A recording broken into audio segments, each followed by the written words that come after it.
Alright, so I thought I'd make a video about range of motion, knee pain, and flexibility. In this workout session I do some Olympic squats, and kind of what I've been trying to focus on is improving some of my knee problems, my knee issues on my left side, and this is kind of how I do it. This is the voodoo floss band you see me putting on my knee right now, or above my knee I should say, on my thigh. And what this does is, what I've learned is it kind of helps prevent some knee issues. The knee tendinitis that I usually get, or the quadricep tendinitis that I kind of get on occasion, a little shock in them. So it kind of makes me afraid to really push hard with my quadriceps. So here you see me doing some Olympic squats, ass to grass squats. And this is kind of one of the best ways to not only improve your quad strength, but also to work on flexibility. One of the main things with understanding flexibility and stretching is not so much stretching and mobilization that you need to do. You mobilize just enough so that you're able to move in the range of motion necessary to complete the movement, and then strengthen the range of motion so that way your body maintains it. So you can see me wearing the voodoo floss band, compression bands on my thighs, and what this is doing is kind of creating blood flow. It's kind of uncomfortable, but what's kind of cool is that it kind of helps provide some support and actual physical assistance. And when I take them off, what happens is I find I don't have any problems at all. The knee pain basically kind of goes away, or simply that little inkling feeling of irritation in the knee simply just gets minimized. And I usually do it when my knees don't feel like they should.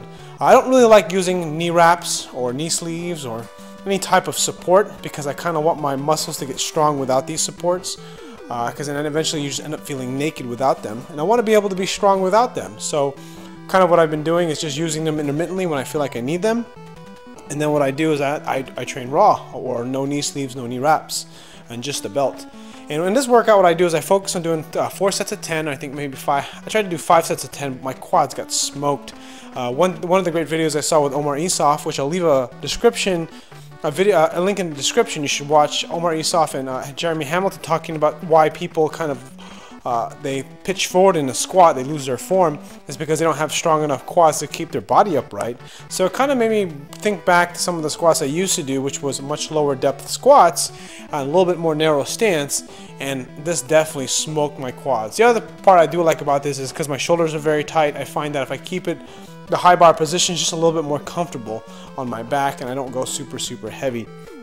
So keep in mind that when you're trying to improve your quadricep strength, it's always great to strengthen them in a way that carries over into the thing you're trying to do. And in my case, my goal is powerlifting, and powerlifting requires that I need stronger quads to stay upright in a low bar back squat.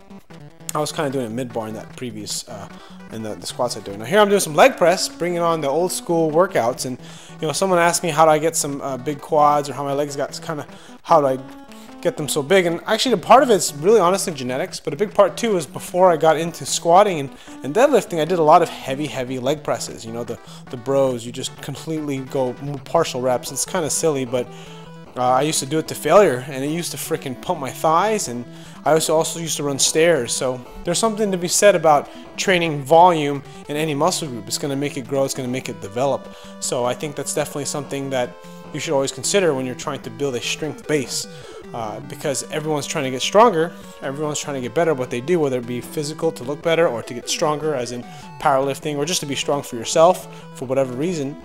And one of the ways that definitely work for that is obviously building muscle. So here I don't go super heavy because, again, I still don't feel that comfortable with my knee.